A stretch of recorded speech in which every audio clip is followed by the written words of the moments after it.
আমরা মাধ্যমিক ভৌতবিজ্ঞানের যে অধ্যায়টা শুরু করেছিলাম সেটা হচ্ছে গ্যাসের আচরণ। তো আজকে আমাদের 4th ক্লাস। তো এই ক্লাসে আমরা যে বিষয়ের উপর আলোচনা করব সেগুলো হলো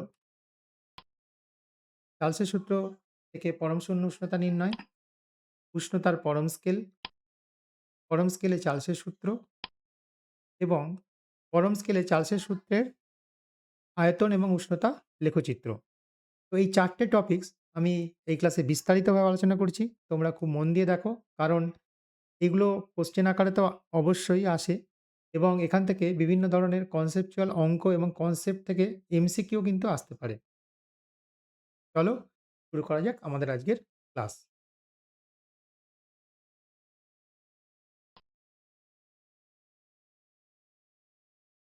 প্রথমে আমি যেটা আলোচনা করব সেটা হচ্ছে চার্লসের সূত্র থেকে পরম শূন্য উষ্ণতা নির্ণয়।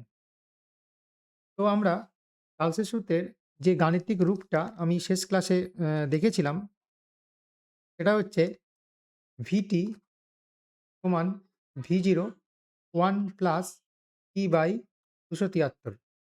তো এটা ছিল আমাদের চার্লসের সূত্রের গাণিতিক রূপ। তো এখানে কোনটা কি জাস্ট তোমাদের একবার মনে করে দিই। সেটা হচ্ছে ভি0 কি? ভি0টা ছিল হচ্ছে 0 ডিগ্রি সেন্টিগ্রেড উষ্ণতার গ্যাসটার আয়তন। আর টিটা ছিল গ্যাসটার উষ্ণতা। তাহলে ভি0টা ছিল 0 ডিগ্রি সেন্টিগ্রেড উষ্ণতা গ্যাসের আয়তন আর টিটা ছিল উষ্ণতা। এখানে যে টিটা ছিল সেটা হচ্ছে কি ডিগ্রি সেন্টিগ্রেড স্কেলে ছিল। ঠিক আছে? আর এক্ষেত্রে আমার ধ্রুবক রাশিগুলো ছিল গ্যাসের ভর এবং গ্যাসের চাপ। এই দুটো ছিল আমার কনস্ট্যান্ট বা ধ্রুবক রাশি। এইবার আমরা যদি খুব ভালো করে এই সমীকরণটা লক্ষ্য করি এবং এখানে টি এর মানটা যদি -273° এই উষ্ণতাটা যে মানটা এটা যদি আমি পুট করি তাহলে কি পাই দেখো? তাহলে আমরা পাই ভি -273 টি এর জায়গায় আমি বসাচ্ছি। এর মানে হচ্ছে -273° উষ্ণতা গ্যাসটার আয়তন।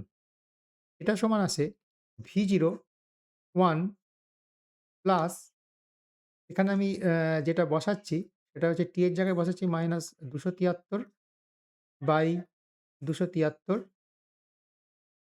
তাহলে আমার যেটা আসছে ভি0 প্লাস মাইনাসে মাইনাস 1 -273/273 273 কেটে গেল। তাহলে আমার আসছে ভি0 1 - 1 0 অর্থাৎ গ্যাসের আয়তনটা কি আসছে? গ্যাসের আয়তনটা শূন্য হয়ে যাচ্ছে। অর্থাৎ গ্যাসের আয়তন বলেই আর কিছু থাকছে না।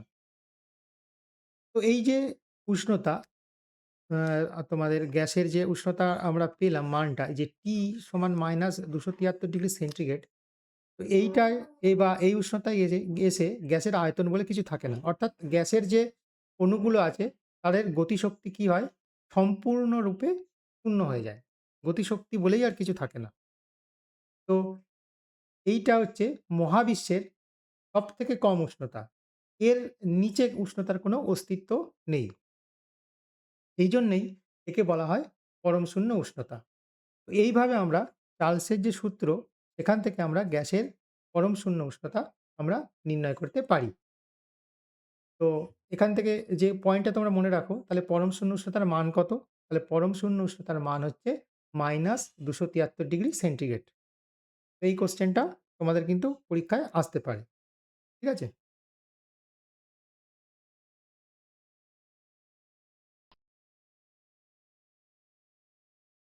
এইবার আমি যেটায় আসছি সেটা হচ্ছে উষ্ণতার পরম স্কেল। তো উষ্ণতার পরম স্কেলকে আমরা অনেক সময় এটা এসআই স্কেলও বলে। এসআই পদ্ধতিতে উষ্ণতার যে আ একক সেটা হচ্ছে কি কেলভিন।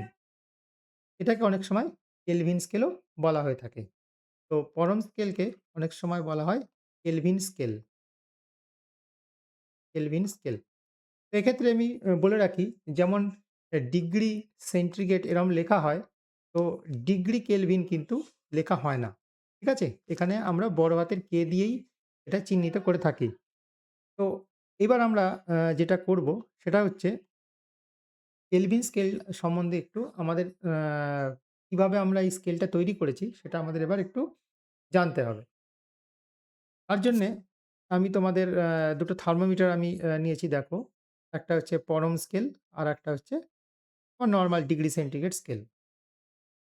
তো নরমাল যে ডিগ্রি সেন্টিগ্রেড স্কেলে যেকোনো আ উষ্ণতার থার্মোমিটারেই ২ টো স্থিরাঙ্ক থাকে। একটাকে বলে নিম্ন স্থিরাঙ্ক, আরেকটাকে বলে ঊর্ধ্ব স্থিরাঙ্ক। সেটা তোমরা ছোটবেলায় পড়েছ। তো এইখানে যে আমাদের সেন্টিগ্রেড স্কেলে যে নিম্ন স্থিরাঙ্ক সেটা হচ্ছে এইটা। ঠিক আছে? এটাকে বলে নিম্ন স্থিরাঙ্ক। নিম্ন স্থিরাঙ্ক। আর এইটা হচ্ছে আমাদের ঊর্ধ্ব স্থিরাঙ্ক।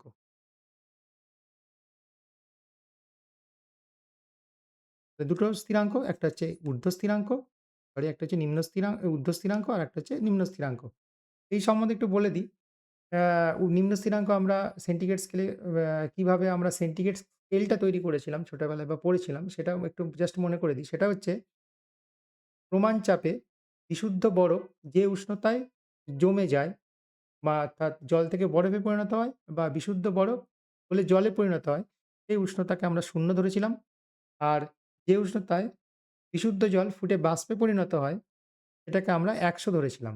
এবং মাঝের যে উম যে গ্যাপটা এটাকে আমরা সমান ১০০ ভাগে ভাগ করে যে স্কেলটা পেয়েছিলাম, এটা ছিল আমাদের ডিগ্রি সেন্টিগ্রেড স্কেল। তো এটা ডিগ্রি সেন্টিগ্রেড স্কেল এইভাবে আমরা তৈরি করেছিলাম। তো এখান থেকে দেখো আমরা পরম স্কেল কিভাবে তৈরি করব। তো এখান থেকে পরম স্কেল তৈরি করার জন্য আমরা যেটা করি সেটা হচ্ছে মাইনাস যে ২৭৩ 0 ডিগ্রির নিচে যে ঘরগুলো আছে ধরো এই যে ঘরটা এটা হচ্ছে কি -১ তাই তো? এটা হচ্ছে কি -২ তো এইভাবে আস্তে, আস্তে নামবে। নেমে একদম যে -২৭৩ ডিগ্রি সেন্টিগ্রেড অর্থাৎ এই যে এইটা হচ্ছে আমাদের কি পরম শূন্য উষ্ণতা। এটা হচ্ছে আমাদের পরম শূন্য উষ্ণতা। ঠিক আছে? তো এই পরম শূন্য যে উষ্ণতা এর নিচে তো আর উষ্ণতার কোনো অস্তিত্ব নেই মহাবিশ্বে। তো -২৭৩ যে সেন্টিগ্রেড এইটা একটা আমি স্কেল নিয়েছি যার প্রতিটা ঘর ডিগ্রি সেন্টিগ্রেড স্কেলের সাথে কিন্তু সমান। অর্থাৎ এই যে ডিফারেন্স অর্থাৎ ০ থেকে ১, ১ থেকে ২ এই যে ডিফারেন্স এই স্কেলও কিন্তু সমান, একই। কিন্তু এখানে যে -২৭৩ সেন্টিগ্রেড এটাকে আমরা কি ধরবো? 0 ধরবো। আবার বলছি এই স্কেলটাতে -২৭৩ কে আমরা কত ধরবো? 0 ধরবো। 0 ধরে আমরা করব কি? আমরা এই স্কেলটা তৈরি করব। তাহলে 0 ধরবো এবং তারপরে কি ১, ২, ৩ করে এবং প্রত্যেকটা ঘর হবে আমার সেন্টিগ্রেড স্কেলের ঘরের সাথে সমান। করে আমি যে স্কেলটা পাবো, এই স্কেলটাকে বলা হচ্ছে কি উষ্ণতার পরম স্কেল এবং এটাকে কেলভিন স্কেলও বলা হয়। তো এই হচ্ছে আমাদের উষ্ণতার পরম স্কেল। এটাই হচ্ছে আমার এসআই পদ্ধতিতে ব্যবহার করি। এসআই পদ্ধতিতে উষ্ণতার একক হচ্ছে কেলভিন এবং তার স্কেলটা এইভাবেই গঠিত হয়ে থাকে। ঠিক আছে? তো এবার দেখো যেটা বলার সেটা হচ্ছে এখানে যে -২৭৩ কি হচ্ছে? এটা 0 তাহলে ০ ডিগ্রিটা কি হবে? ২৭৩ হবে। ঠিক আছে? আর ১০০ ডিগ্রিটা কি হবে? অর্থাৎ এদের জলের স্ফুটনাঙ্ক সেটা হচ্ছে ৩৭৩ হবে। ঠিক আছে? এখানে -২৭৩ টা 0, 0 ডিগ্রি সেন্টিগ্রেডটা ২৭৩ আর ১০০ ডিগ্রি সেন্টিগ্রেডটা ৩৭৩। ঠিক আছে? আ এবার দেখো সেটা হচ্ছে এই যে এখানে যে 0 ডিগ্রিটা সেটা হচ্ছে -২৭৩ আচ্ছা ২৭৩ টা হচ্ছে কি 0 তাহলে এইবার দেখো আ এই এর পরের এখানে 0 এর পরে কত হবে? এটা হচ্ছে ১ ডিগ্রি সেন্টিগ্রেড। তো এখানে এইটা কত হবে? এটা হবে কি ২৭৩ যোগ ১ তাই তো? আচ্ছা এর পরের যেটা সেটা হচ্ছে ২ তো সেটা কি হবে? এর পরেরটা হবে ২৭৩ যোগ ২ অর্থাৎ ২৭৩ এটা হবে তোমার ২৭৪ এটা হবে কি ২০০ এটা হবে ২৭৫ জায়গাটা কম শর্ট আছে। তো তাহলে এখানে 0 ডিগ্রিটা হচ্ছে ২৭৩ ১ ডিগ্রিটা হচ্ছে ২৭৩ যোগ ১ ২ ডিগ্রিটা হবে ২৭৩ যোগ ২ এরকমভাবে টি ডিগ্রি সেন্টিগ্রেড হবে ২৭৩ যোগ টি। ঠিক আছে? তাহলে এই দুটোর মধ্যে রিলেশন কি এলো? এই দুটোর মধ্যে রিলেশন হচ্ছে এইটাই যে টি পরম স্কেলে টি সমান ২৭৩ যোগ ছোট হাতের টি। ছোট হাতের টি হচ্ছে কি ডিগ্রি সেন্টিগ্রেডে বড় হাতের টি হচ্ছে কি? এটা কেলভিন স্কেলে। ঠিক আছে? তো এটাই হচ্ছে আমাদের দুটো থার্মোমিটারের উষ্ণতার মধ্যে রিলেশন। তো একটা এক্সাম্পল দিয়ে বিষয়টা আমি বোঝানোর চেষ্টা করি। ধরো আছে ২৭ ডিগ্রি সেন্টিগ্রেড। তো ২৭ ডিগ্রি সেন্টিগ্রেড সমান কত বা ড্যাশ কেলভিন, কত কেলভিন? এটা আমরা কিভাবে নির্ণয় করব? তো সেক্ষেত্রে আমরা নির্ণয় করব E = ২৭৩ যোগ ২৭ সমান হচ্ছে ৩০০ কে। ঠিক আছে? তো এইভাবে আমরা কিন্তু আ নির্ণয় করতে পারি। সেন্টিগ্রেড স্কেলে থাকলে পরম স্কেলে এইভাবে কনভার্ট করতে পারি। বা উল্টোটাও আসতে পারে। ধরো বলল ৩০০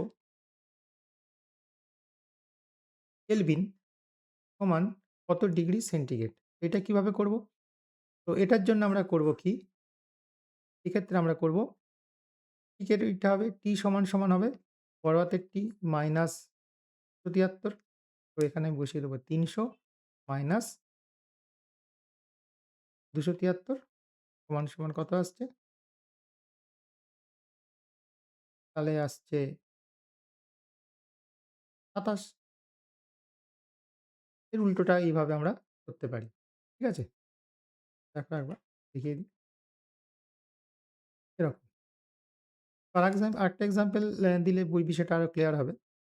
ধরো বলল ৩০৩ কেলভিন সমান কত ডিগ্রি সেন্টিগ্রেড? তো সেক্ষেত্রে আমরা কি করব?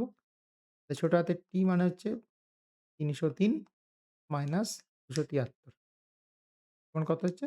৩০ ডিগ্রি সেন্টিগ্রেড। তো এইভাবে কিন্তু আমরা নির্ণয় করতে পারি। ঠিক আছে? এই হচ্ছে উষ্ণতার পরম স্কেল।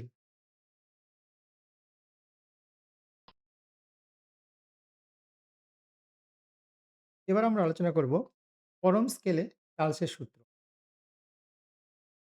তো দেখো আমরা চার্লসের সূত্রে যে গাণিতিক রূপটা পেয়েছিলাম এটা হচ্ছে ভি বা ভিটি হচ্ছে ভি0 1 প্লাস ই বাই ২৭৩। এটা আমরা পেয়েছিলাম। তো এইবার যদি আমরা একটু এগিয়ে যাই তাহলে ভিটি সমান হবে ভি0 ২৭৩ লসাগু আসলে ২৭৩ যোগ টি আসছে কি আসছে একটু দেখি। তাহলে আমরা যেটা পড়েছিলাম বড় হাতের টি কেলভিন আমরা পড়েছিলাম ২৭৩ যোগ ছোট হাতের টি। এটা আমরা পড়েছিলাম। তাহলে আমরা যেটা বসাতে পারি তাহলে ভি যদি আমরা ভিটিকে একটা ফাংশন অফ টি ধরি তাহলে জাস্ট ভি সমান লিখছি। তাহলে ভি0 বড় হাতের টি বাই ২৭৩। ঠিক আছে? এইটার সাথে কনফিউশন এর কোনো ব্যাপার নেই। আমরা ভিটিকে ভি দিয়ে লিখছি। ঠিক আছে? অর্থাৎ উষ্ণতা। যেকোনো উষ্ণতায় আয়তনের আয়তন হচ্ছে ভি। তো এবার দেখো ভি0 হচ্ছে কি? 0 ডিগ্রি সেন্টিগ্রেড উষ্ণতায় গ্যাসের আয়তন। অর্থাৎ এটা কি? এটা একটা ধ্রুবক। আর ২৭৩ তো একটা সংখ্যা। এটা তো অবভিয়াসলি ধ্রুবক। তাহলে ভি0/২৭৩ এটা কি? ধ্রুবক। তাহলে আমরা কি লিখতে পারি? ভি0 সমানুপাতিক বড় হাতের টি। অর্থাৎ গ্যাসের উষ্ণতা অর্থাৎ পরম উষ্ণতা রাদার পরম উষ্ণতা এবং গ্যাসের আয়তন পরস্পর কি? সমানুপাতিক। ঠিক আছে? এটাই হচ্ছে পরম স্কেলে চার্লসের সূত্র। তাহলে আগের যে চার্লসের সূত্র ছিল এইটা, এক্ষেত্রে কিন্তু আমরা গ্যাসের সেন্টিগ্রেড স্কেলে ভিটি এবং গ্যাস টি এরা কিন্তু পরস্পর যে সমানুপাতিক, সরাসরি সমানুপাতিক এটা কিন্তু আমরা বলতে পারি না। ঠিক আছে? এদের মধ্যে রিলেশনটা এই টাইপের। কিন্তু যখন আমি উষ্ণতা পরম স্কেলে নিচ্ছি, তখন কিন্তু আমি বলতে পারি যে গ্যাসের আয়তন এবং উষ্ণতা পরস্পর সমানুপাতিক যখন কিনা গ্যাসের ভর এবং গ্যাসের চাপ এই দুটো কি হয়? ধ্রুবক হয়। ঠিক আছে? তো এটাই হচ্ছে পরম স্কেলে চার্লসের সূত্র। তাহলে পরম স্কেলে চার্লসের সূত্রটা আমি একবার বলি। নির্দিষ্ট ভরের গ্যাসের চাপ যদি স্থির থাকে, গ্যাসের আয়তন ও গ্যাসের পরম উষ্ণতা পরস্পরের সাথে সমানুপাতে পরিবর্তিত হয়। অর্থাৎ গ্যাসের পরম উষ্ণতা বাড়লে গ্যাসের আয়তন কি হয়? বৃদ্ধি পায়। তো এটা ছিল গ্যাসের পরম স্কেলে চার্লসের সূত্র।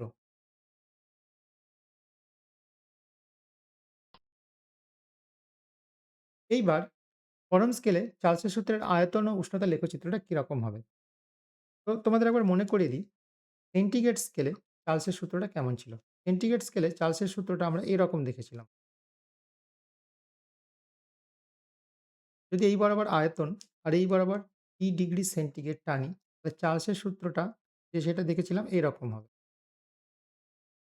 Straight line. ঠিক আছে?